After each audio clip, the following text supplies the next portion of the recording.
E hoje é 3 de maio de 2024 e nesse vídeo a gente vai comentar sobre os resultados do primeiro trimestre de 2024 de Gerdau.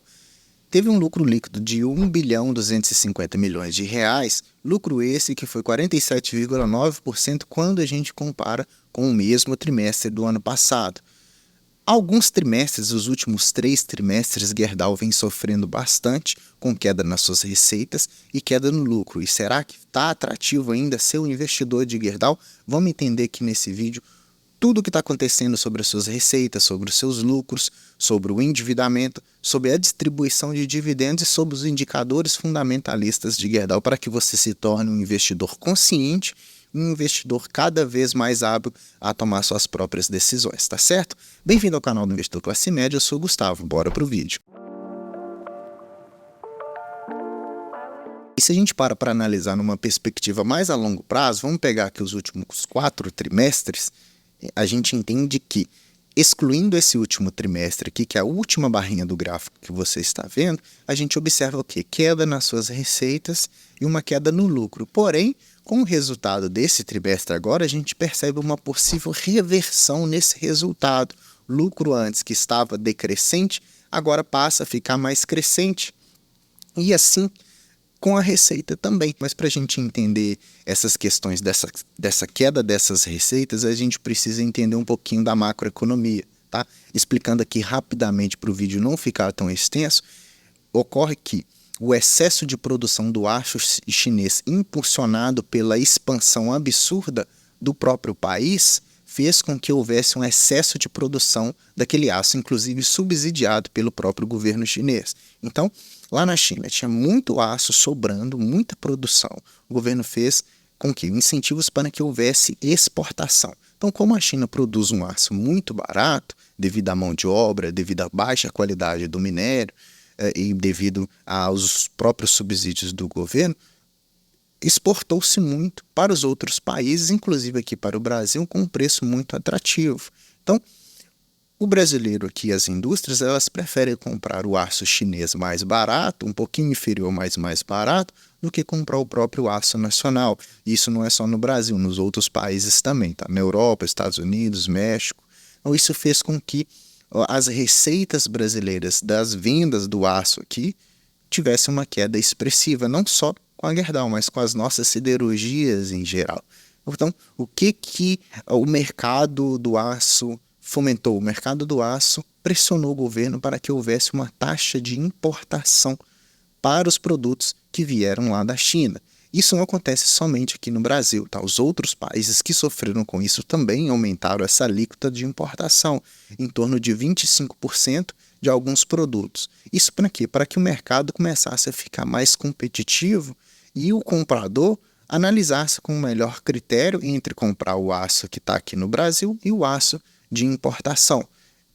Isso pode ter um efeito um pouco mais longo prazo, não compete ao resultado desse trimestre. Isso vai acontecer nos próximos trimestres, tá?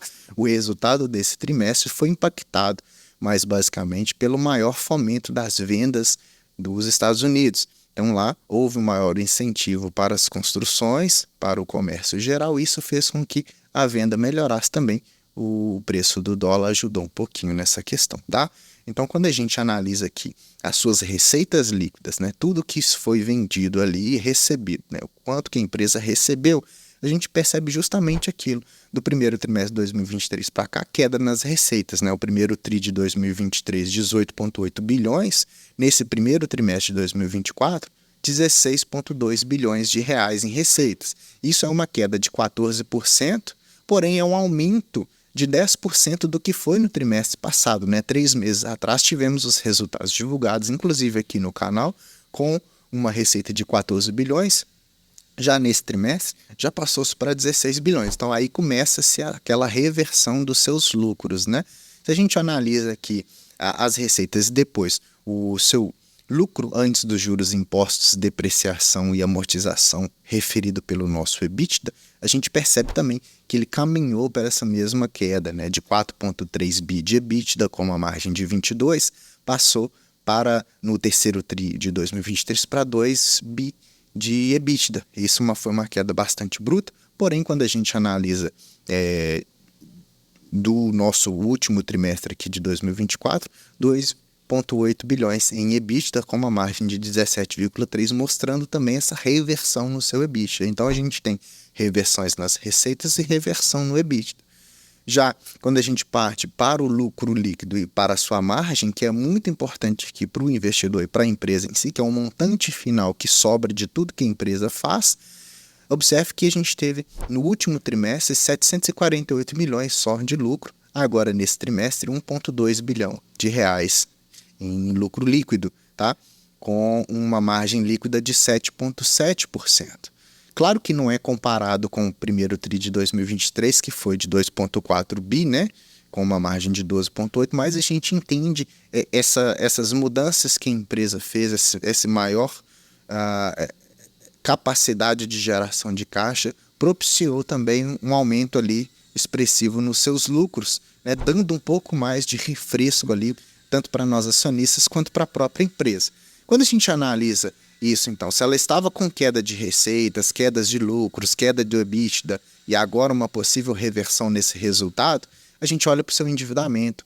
Mesmo com essas quedas, o endividamento se manteve bem perene e resiliente. Quando a gente analisa a dívida líquida pela capacidade de geração de caixa ou dívida líquida pelo EBITDA, a gente tem 0,38, um dos menores pares do setor, né? Você pega todas as empresas ali de siderurgia, ela que tem o menor endividamento. Por quê? Porque da sua dívida de longuíssimo prazo em 11 bilhões, ela tem 6,2 bi em caixa. As dívidas de curto prazo fomentam sempre 4,8 bilhões. Então, ela tem dinheiro em caixa sobrando para a quitação dessas dívidas. Então, é uma empresa que tem uma margem financeira, uma segurança financeira muito interessante. Se de qualquer forma ela quisesse quitar todas as suas dívidas, ela tem caixa para isso e ainda sobraria um pouquinho, né? E quando a gente analisa o total das suas receitas, porque a Gerdau ela vende aqui no Brasil, vende na América do Norte, vende os aços especiais também, tanto aqui quanto lá fora, e vende para a América do Sul, a gente percebe o quê? Que das suas receitas, 38% foi impactado aqui no Brasil, 38,5% no América do Norte, 15,7% de aços especiais e 7,2% na América do Sul. Então a gente observa aqui, analisando as barrinhas do gráfico, o maior resultado foi na América do Norte, onde a gente saiu de 5,9 bi para 6,4 bi. Aqui vai ficar mais fácil da gente ver, que é sobre o EBITDA. A gente percebe ali as reversões no EBITDA de cada um deles, exceto da América do Sul, tá? Então a gente percebe uma evolução no EBITDA do terceiro TRI de 2023 para o primeiro TRI. A gente observa que evolução do EBITDA do Brasil, né? EBITDA é a capacidade que a empresa tem de gerar lucros, tá certo? O caixa da empresa. Então a gente tem da América do Norte também um crescimento, né? Uma margem de 19 para 24,5, de 1,1 bi para 1,5 bilhões. A gente tem também dos aços especiais esse aumento e infelizmente a gente teve uma queda aqui da margem na América do Sul, porém teve um aumento do seu EBITDA, tá? Então uma empresa que ela teve nos últimos trimestres uma queda nas suas receitas, lucros e EBITDAs, porém agora ela conseguiu dar esse respiro, deixando tudo um pouco mais confortável. De qualquer forma, mesmo com essas quedas de receita, quedas de lucros, é uma empresa que não dá prejuízo, é uma empresa que não tem caixa negativo, é uma empresa que não está passando por dificuldade financeira, muito pelo contrário. É uma empresa que, ora, lucrava muito, ainda continua lucrando, porém um pouco menos, com mais desafios para empresas, tá? Então, a empresa que lucra é uma empresa que distribui dividendos. Vamos entender como que é a política dos dividendos, né? Então, em dia 2 de maio, na data de ontem, o Conselho aprovou a distribuição dos proventos sobre os forma de dividendos no valor de 19 centavos por ação para a Gerdau, né, igual 4 igual 3 para a metalúrgica, tá? Que é a holding, equivalentes ao montante de 196,2 milhões de reais a serem pagos com base nos resultados do primeiro trimestre. Essa é uma antecipação do dividendo obrigatório, tá? Que a política de distribuição é em torno de 30% do lucro líquido societário da controladora. O pagamento vai ocorrer dia 28 de maio de 2024 e você tem até dia 15 para ter a sua posição consolidada das ações. Então você tem que ter as suas ações até o dia 15 de maio para você conseguir receber esses dividendos de 19 centavos por ação. E olhando um pouquinho do histórico de dividendos de Gerdau, a gente tem que em 2021 ela distribuiu R$ 2,32, em 2022 R$ 1,25, em 2023 R$ 1,59 e no presente ano aqui de 2024 ela já distribuiu 24 centavos esses que foram 5 centavos em março e agora previsto para maio mais 19 centavos, tá bom? Se a gente pega esses 19 centavos que vão ser distribuídos para a cotação de R$ 10,84, a gente tem um yield de 1,75%. Se a gente soma no decorrer do ano desses dois pagamentos, a gente tem um yield de 2,21%, tá? O mapa de dividendos, para a gente entender a possível distribuição, é que Gerdau distribui em média 4 vezes ao ano, mais consolidado em março, maio, agosto e novembro ou dezembro, né? Alguma dessas duas datas. Se a gente considerasse num cenário mais pessimista, os 4 pagamentos ali somando 48 centavos, né? Porque ou os dois primeiros foram 24 centavos, os próximos dois, suponhamos, né? Eu só estou chutando aqui um valor, que ela pague os 48 centavos, ela teria um yield anual desse 2024 de 4,4%, um yield baixo, mas cabe a isso, um olhar mais conservador, cabe à empresa aí decidir, a gente torcer pelo melhor, né? Se você gosta de analisar os resultados todos com essa descrição da DRE, eu vou deixar aqui, a gente vai comentar rapidamente para não estender tanto o vídeo. Então a gente resume a Gerdau neste ano, em comparação, né, 31/3 de 2024, o resultado deste trimestre, a gente tem aqui de receitas, então 16 bilhões, uma observação que eu gosto de fazer é que, apesar dela ter receitado, né, dela ter recebido esses 16 bilhões, 13 bilhões foram os custos das vendas. Então, uma empresa que gasta bastante para poder se coexistir ali, né? Então, por isso que, às vezes, a margem fica um pouco mais apertada por conta desse gasto excessivo com o custo das vendas, tá? Então, apesar de ter distribuído de ter receitado 16 bilhões, teve um gasto de 13. Isso sobrou um lucro operacional, com seu EBITDA de 2,7 bilhões, né?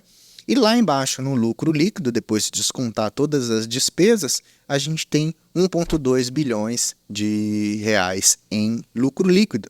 Um ponto importante aqui que eu quero enfatizar é o resultado em operações com as empresas controladas em conjunto, que teve uma despesa de 808 milhões, coisas que não aconteceram no ano passado, no mesmo trimestre do ano passado. Então, isso impactou também severamente ali os lucros da empresa, né? Apesar de que no ano passado a gente teve aqui as recuperações de créditos e possíveis provisões, e esse ano não, então acabou que fica meio que elas por elas, mas tá aí os números para quem gosta de estudar. Com isso, as ações, ela tem uma certa recuperação do que foi com o final do ano passado, né? Ou até mesmo no início do ano, ali hoje ela está com uma rentabilidade positiva de 0,65. Estou gravando esse vídeo às 8 da manhã do dia 3 de maio, então ainda o mercado não abriu depois desse resultado divulgado, então a ação que possivelmente pode sofrer uma correção para cima, tá?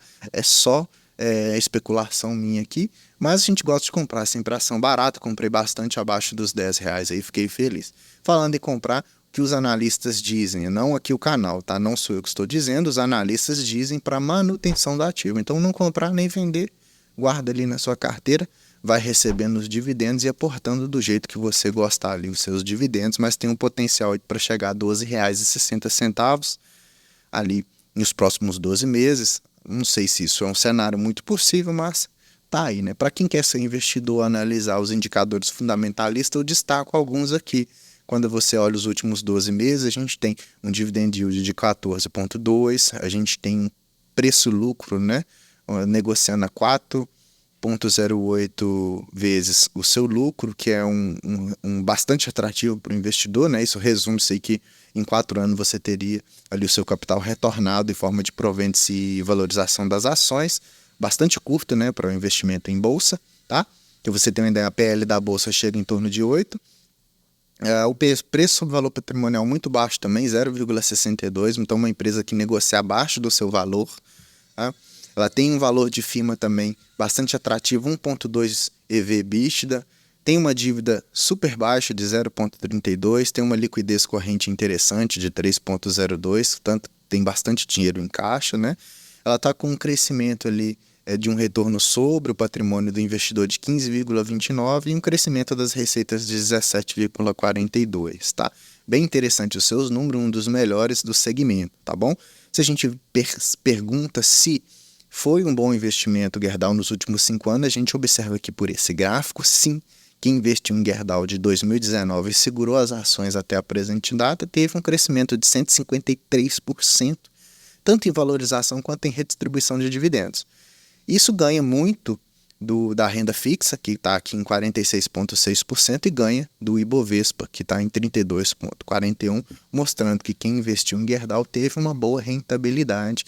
Quem investiu e não ficou alarmado pelas notícias, né? Quem usou as notícias como referência positiva para comprar a empresa a bons preços, conseguiu um bom resultado. Lembrando que Gerdau aí tem 100 anos de existência, então é uma empresa que já passou por tudo e eles entendem o que eles estão fazendo, e esses foram os resultados do primeiro trimestre de 2024. Espero que você tenha ficado feliz. Se ficou feliz, deixa like para mim, se inscreva no canal se esse vídeo te complementou em alguma coisa, ativando o sininho, porque daí você vai receber os vídeos toda vez que eu fizer. Comenta para mim que se você tem ações da Gerdau, o que você acha dessa empresa, e eu te vejo no próximo vídeo. Até mais.